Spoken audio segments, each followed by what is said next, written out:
Hello, everyone. My name is Rebecca Morton. My pronouns are she, her. I am the Director of Artist and Studio Programs here at Baltimore Clayworks, and we are thrilled that you all have joined us. I would like to acknowledge that I am joining from my office located on Piscataway and Susquehannock land, currently known as Baltimore, Maryland. It is my pleasure to welcome you to our virtual artist talk given today by Mary Barringer. Mary received a BA in art from Bennington College, apprenticed with Michael Fremkes, and has been a studio artist since 1973, making both sculpture and functional pottery.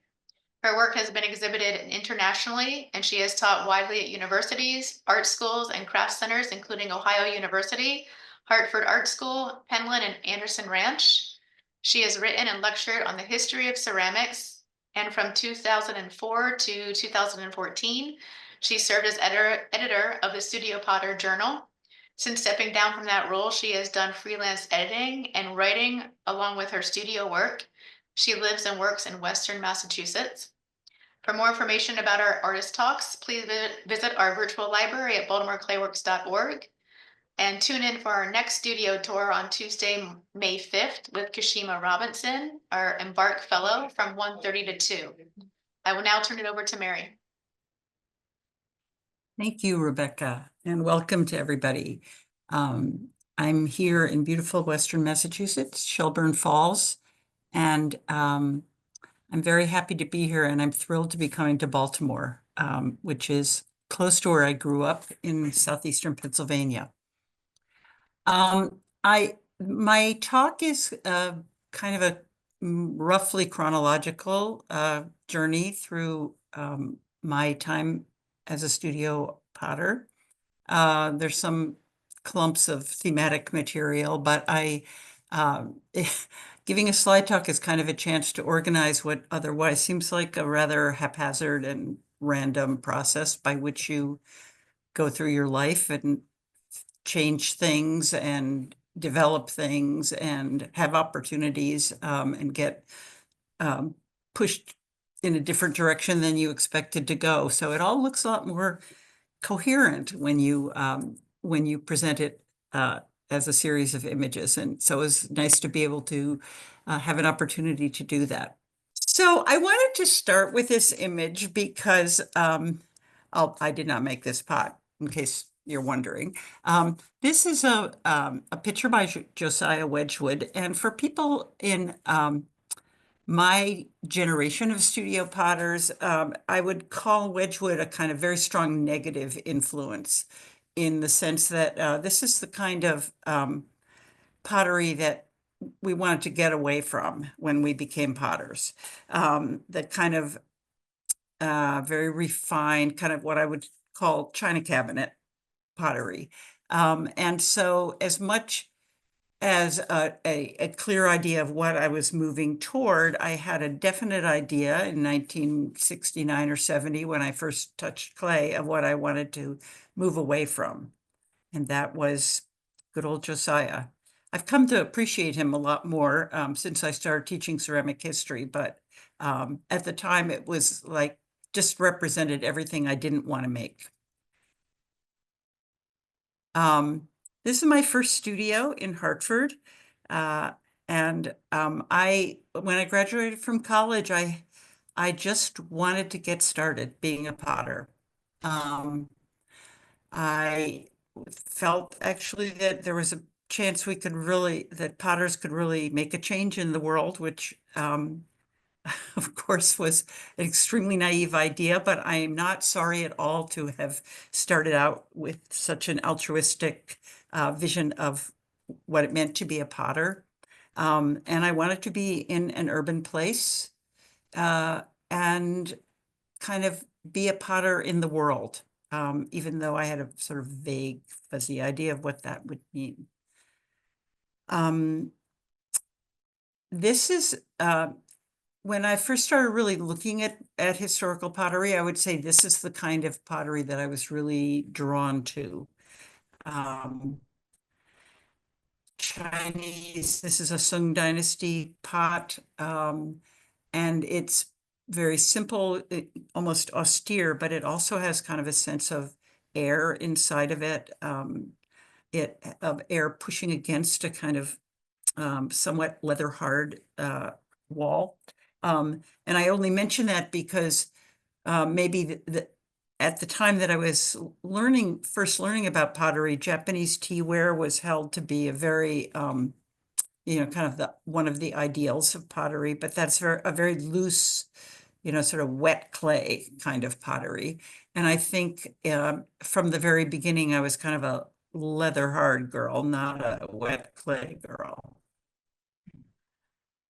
Um, the models that we had for pottery were extremely limited. Bernard Leach was our patron saint, and there were, stoneware was, of course, reduced stoneware, preferably inspired by Asian ceramics, was the platonic ideal of what we were supposed to be aiming for. And so here it is, Celadon glazed, wheel thrown. And I will say that when I started my first studio, I had to think about function in it, not just my idea of function, but function as a sort of communal idea, as something that people have opinions about and feel entitled to have opinions about, even if they don't know anything about handmade pottery.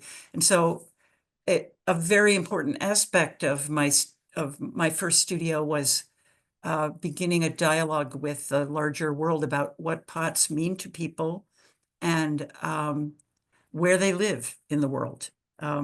Knowing that people don't need handmade pots anymore, and they don't need the pots for the functions that are still very much a part of daily life to be handmade.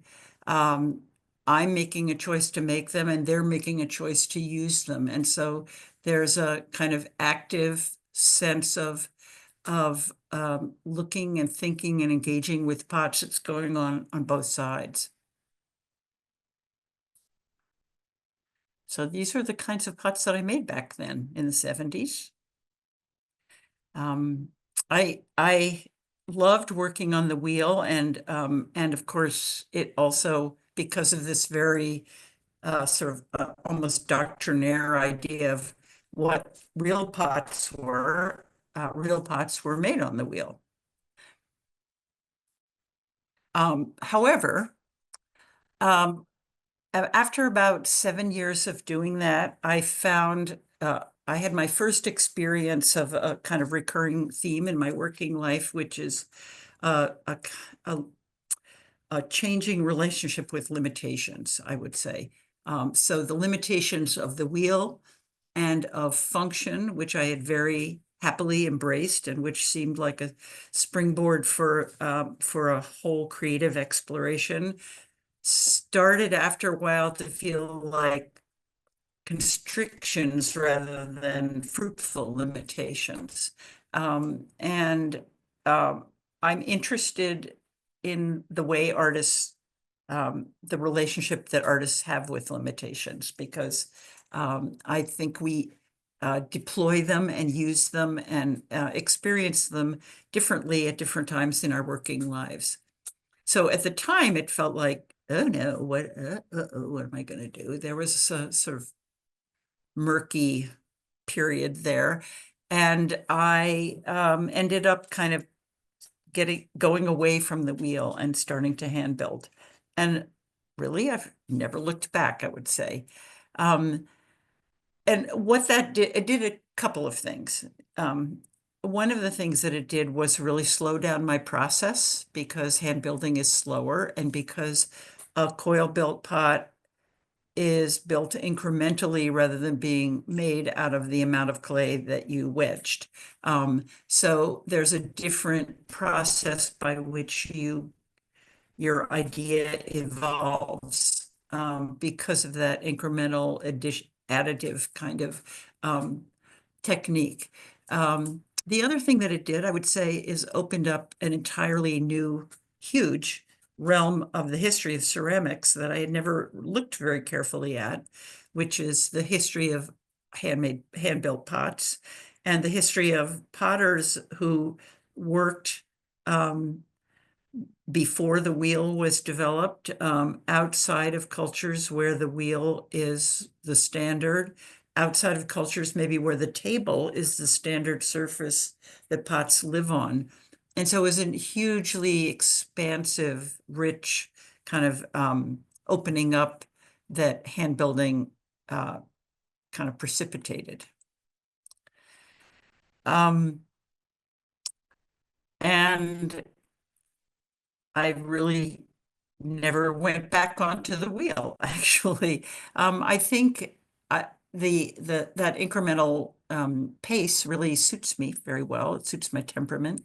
But I also liked the fact, and this sounds a little silly to say now because there are so many people who use the wheel as a tool to make pots that are not round. But at the time, it seemed like if you were working on the wheel, you were making round pots. And if you didn't want to make round pots, then you had to make them some other way. And so that was part of what I was thinking about, was that I wanted to get away from the circularity of the wheel. It's also these pots in particular, more than the big open vessel, allowed me to revisit a theme that had been in my mind when I first started out in school, and that I'd gotten a little derailed from when I went into making pottery, which was the figure. I thought when I went to Bennington, I thought I was going to make figurative pots. I mean, make figurative sculpture. And the teacher at the time, I was trying to do that at kind of maybe the exact historical moment in art history when people could say the figure is over. We don't do that in sculpture anymore. And in fact, the sculpture teacher basically said that. He said with a straight face that everything worthwhile that could be done with the figure had already been done. And even by the time I left college, he knew that that was a ridiculous thing to say. But it was too late for me. I was in ceramics by then. But what I saw, and maybe I understood it instinctively in some way, but I certainly came closer to really exploring it with these pieces, was that there's a lot of room to work with the figure in pottery. The language of pottery has a lot of crossover with the language of figurative sculpture, and that you can work with the figure and also work with something else, with function, or with some other idea about what a pot is, and those two things can be going on simultaneously. Plus, you don't have to make heads, which was never the thing I really liked about working with the figure. So I feel as though pottery really allowed me to have a figurative language kind of alongside of, or in the margins of, what might have been going on in sculpture about the figure, which felt like an enormously freeing place to be. I think in general that that clay, the marginality of clay to the main art world is, some people chafe at that and feel dissed by it, but to me, it has felt like a very free place to live in the margins. That was a lidded pot, and this is the lid.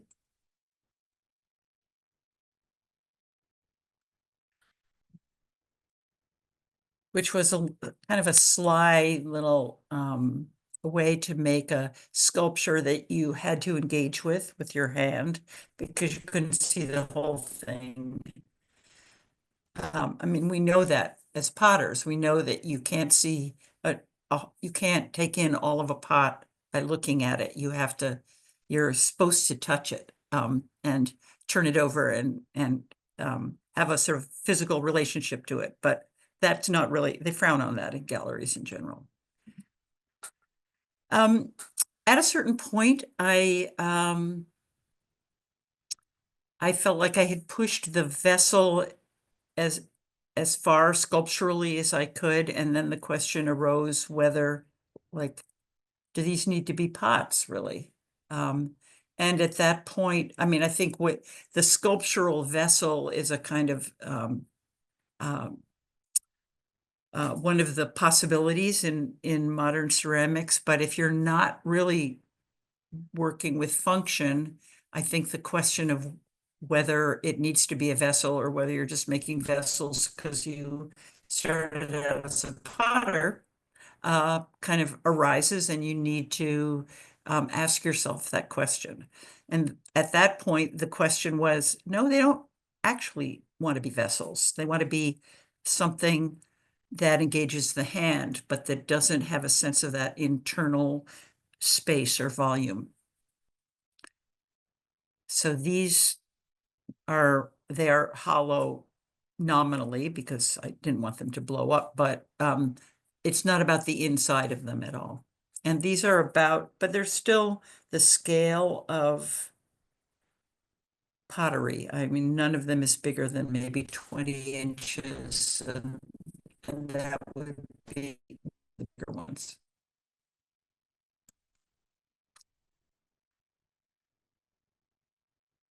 Let's run through them. And I found making sculpture that that I still really wanted them to be that scale that of all of the things that we live with, the things that we are able to be close to, that things we don't need a massive gallery space to interact with. So that completely comes from being a potter.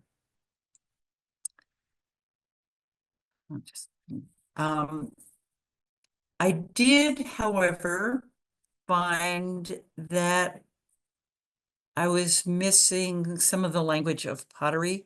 You can see that there's this kind of swing back and forth um, between different approaches to what might actually be the same few ideas. But certainly, I missed the way that pots live in people's lives. Um, and that's actually literal, like where they live in your house, where they live in your day, where they live in your hand.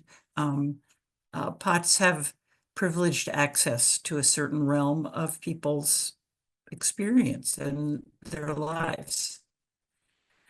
So I came back to making pots. These are creamers. What I will say, though, that I have a much more limited range than when I started out making pots, where I felt I should make a whole range of different kinds of forms for different kinds of functions. And I narrowed that down a lot. You know, if somebody wants a soup tureen, they need to go to a different potter.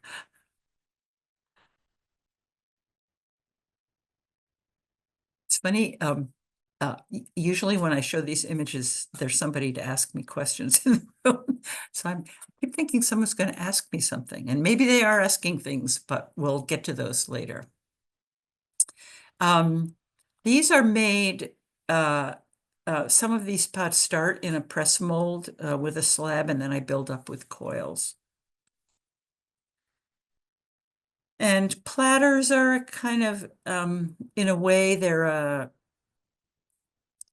you might say they're 2.5 dimensions, because as they're presented like this, there's not that they're not that different from making a drawing or a painting. But of course, it's not a drawing, it's a thing. It has a concavity, it has a sense of the space inside, it has a horizon. It's not just it's not just a silhouette, but an actual horizon that if you were holding it and tipping it, you would see. So there are those aspects, and it has a front and a back, and you know, as the maker, I'm responsible for the front and the back.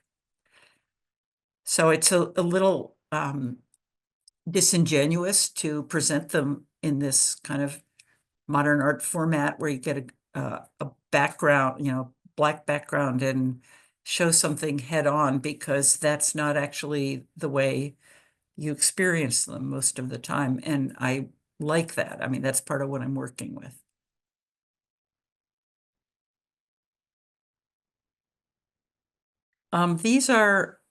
This is one of the things I'm going to talk about a lot in the workshop. These are layered slips. Um, so the texture is goes first, and then I layer some slip on before the bisque and a bunch more slip after the bisque. And then there's a very thin layer of glaze last, as the last thing. And it was a great discovery. Slips were a great discovery for me because around when I moved from Hartford to Shelburne Falls, I gave up working with a gas kiln, and I thought I was going to temporarily fire an electric kiln. I don't think hardly anybody ever says, wow, electric firing, I just love that effect. I want to fire with electricity. Very often it's a more of a practical or temporary choice that you make. And then you find that it keeps working for you, or you make it work for you. And I will say that I was my first results in the electric kiln looked like I had glazed them with toothpaste. They were really bad.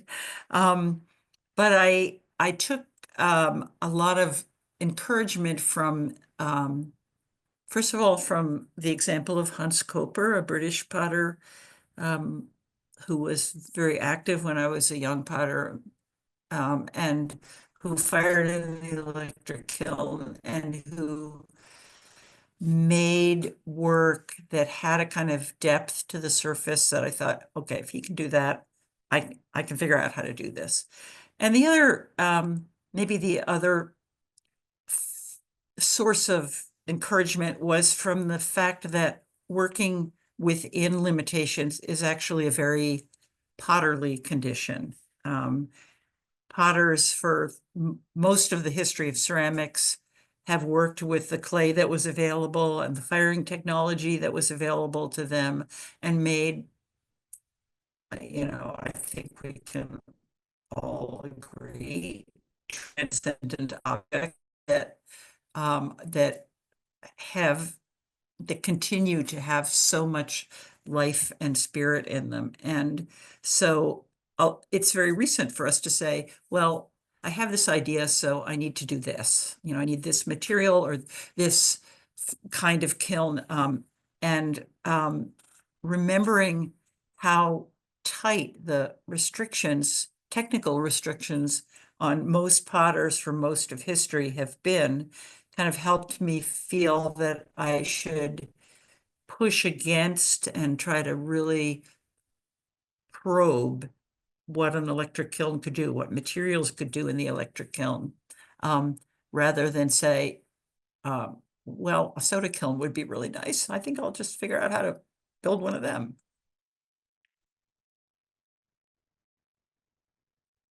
So these platters are maybe 20 inches long.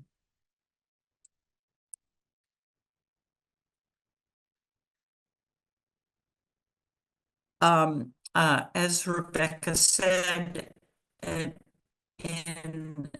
it actually started in 2002, but I didn't take over by myself till 2004. I took over as editor of Studio Potter, which was a giant leap, a very involving and time-consuming uh, job, but also a really interesting one. It gave me a way to use the things that I'm curious about ceramics, that don't go directly into my work. It gave me a way to engage with the field. And because I was in my early 50s when I took over, I felt that I was I was the middle generation of my field at that point. And so I was connected both to the generation that had been my teachers and heroes, but also to the young ones coming up.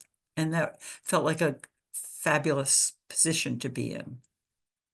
And this is actually the Stencils Klein, right near Baltimore.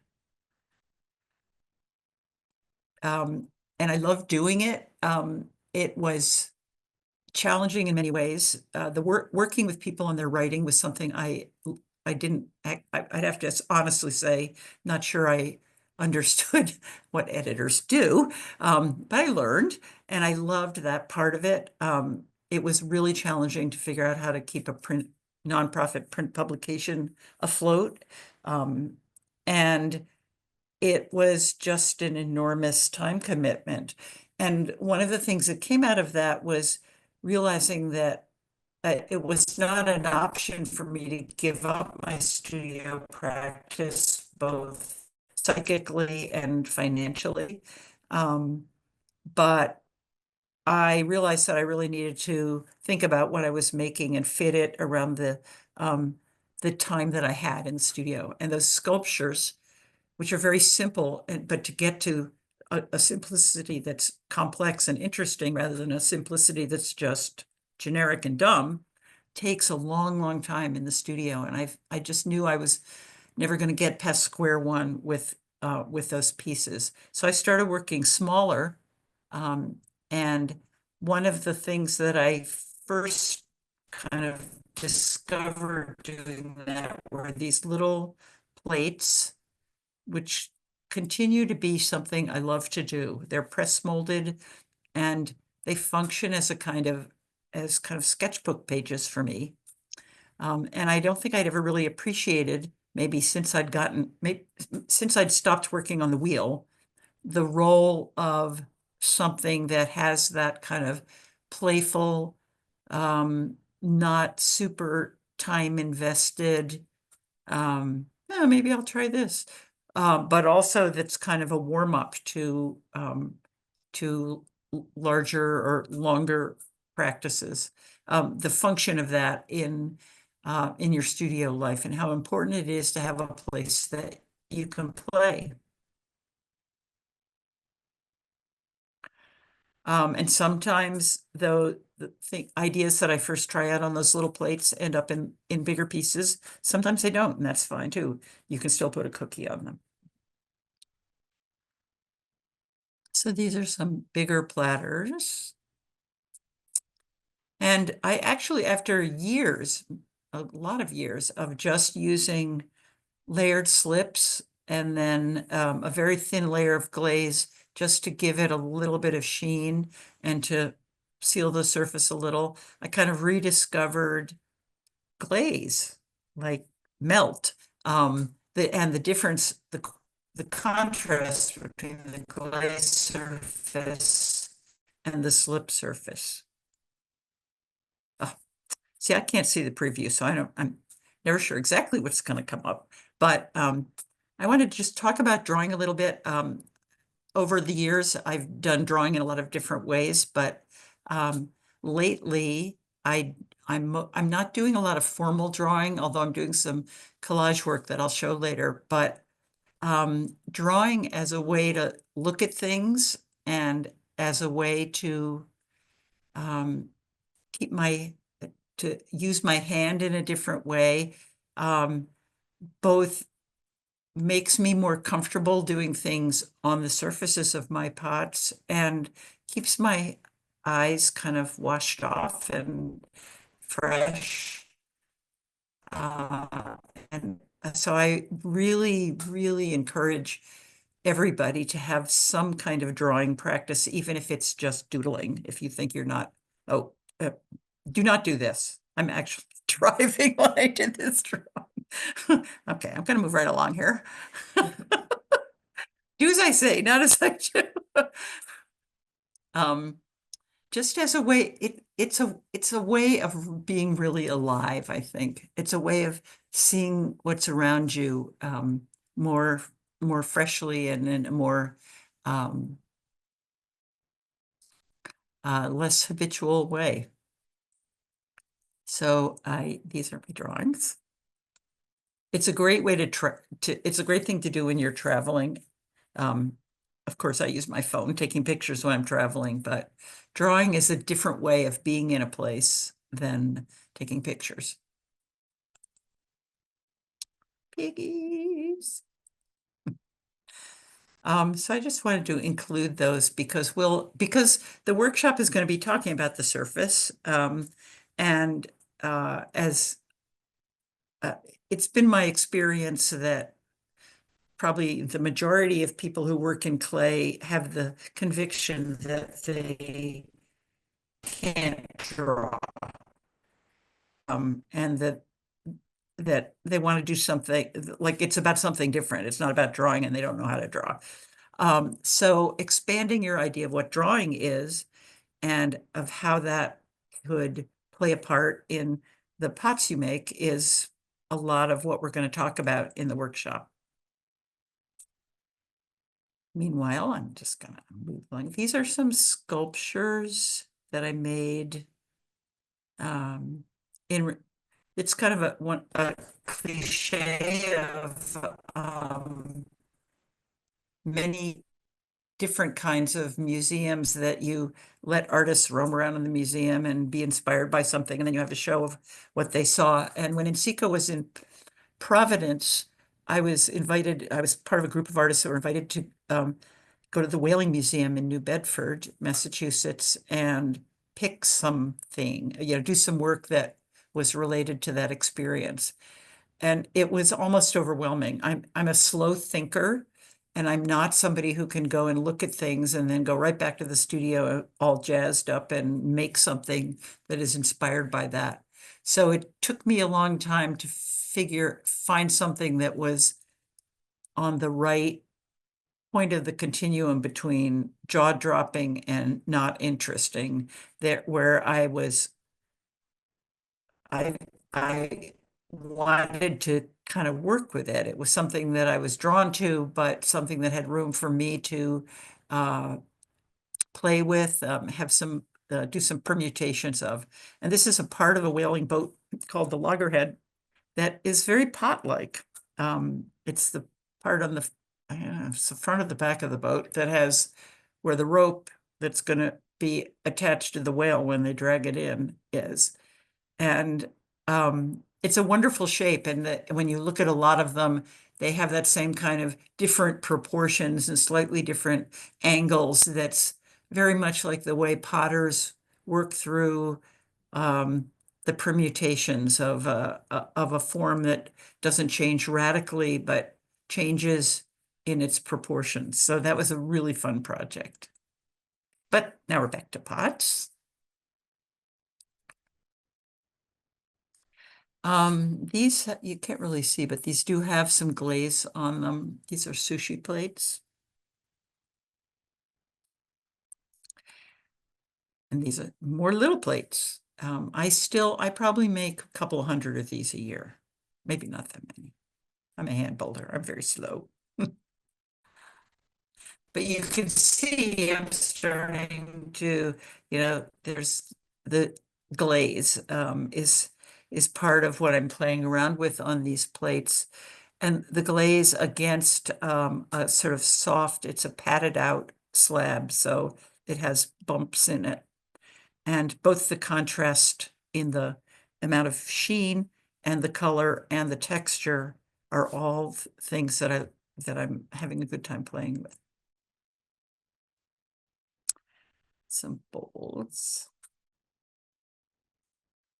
Um, so I'm lately a lot of my most recent work, a lot of the early when I first started using slips, there were many layers of slips on the surface. In fact, although people often said they had this kind of like eroded natural, like the look of a natural material, um, it was actually the actual natural material that the pots were made of was pretty far down under a lot of layers of slip. And lately I've been using red clay more and only putting a little bit of slip on it. So more of the clay comes through.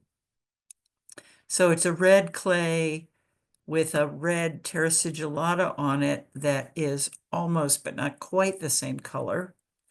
And then this white slip and then some red slip. You know, it's still a lot of layers. If I can do it slowly, that's how I do it.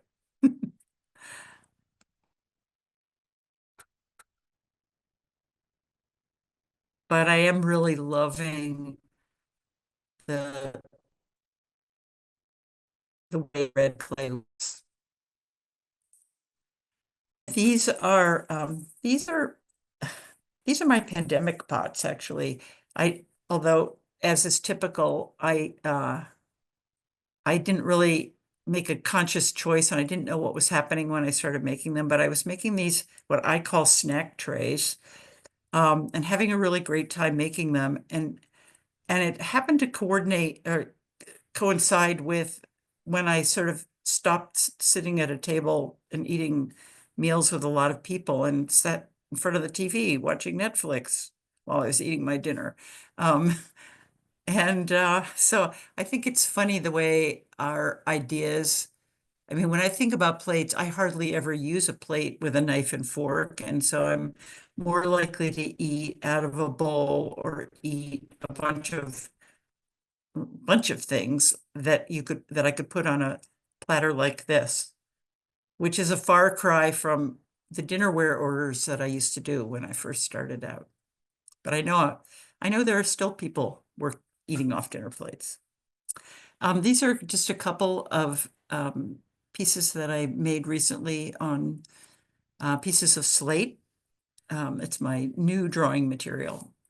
In New England, lots of people still have slate roofs, and when they get them fixed or when the barn falls down, there's lots of broken pieces of slate around, and I love the edges of these. They're like handmade paper, but they're rocks, which is pretty much the perfect combination for me. So I just wanted to include some of those. So these are very recent, from the last year.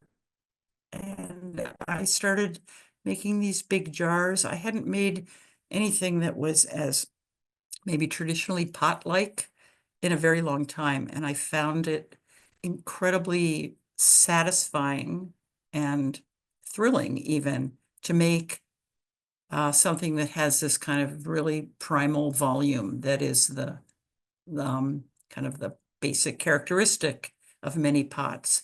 The sense of the air pushing out on the wall and the sense that there's an enormous amount of space inside that you can sense even if you can't see it.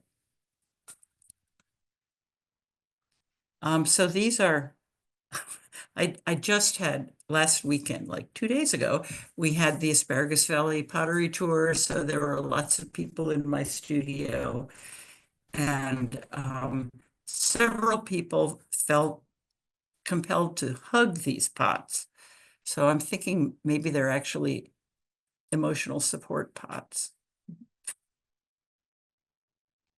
And they're pretty good size. They're, I don't know, 16 or 18 inches tall and as wide. So they take up a lot of space. And the other thing that's happening on the surface, besides putting fewer layers on, is that I am leaving more of the mark of my having done this with coils, attached to the coils, the sort of uneven, pocked layer that's the natural byproduct of coil building. I used to really scrape all that down so that you couldn't actually see how the pots were constructed. And I find that I just want to leave that now.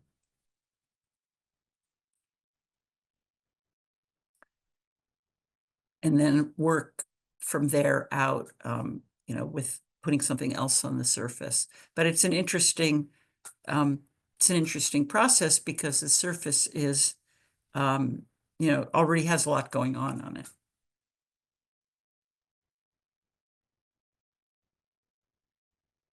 And this is my last image. The other pieces that I started making recently are these, what I think of as basins.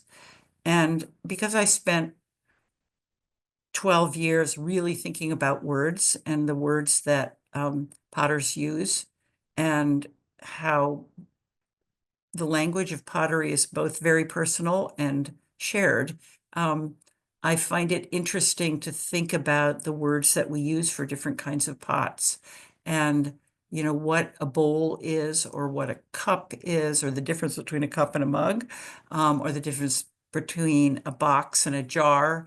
Um, and when I think about basins, I'm thinking about a shape that is very stable, just flat on the bottom, that I wouldn't think of something round bottomed as a basin.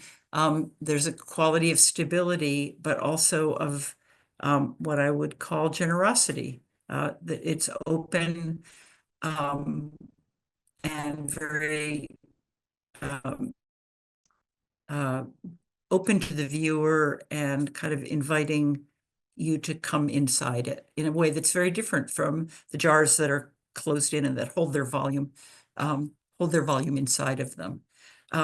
So although I think about those things in a kind of randomly floating through my mind kind of way, it's more of an accompaniment to what happens when I'm actually building than it is an intention when I start out. But I still can't quite give up the interplay between this very mute but expressive language of clay, that's the main language I'm working with, and the social and verbal language that anyone looking at it is going to um, invoke out of their own experience and out of our collective history as users of pots. And so I like that interplay, and I like the way that things can touch each other.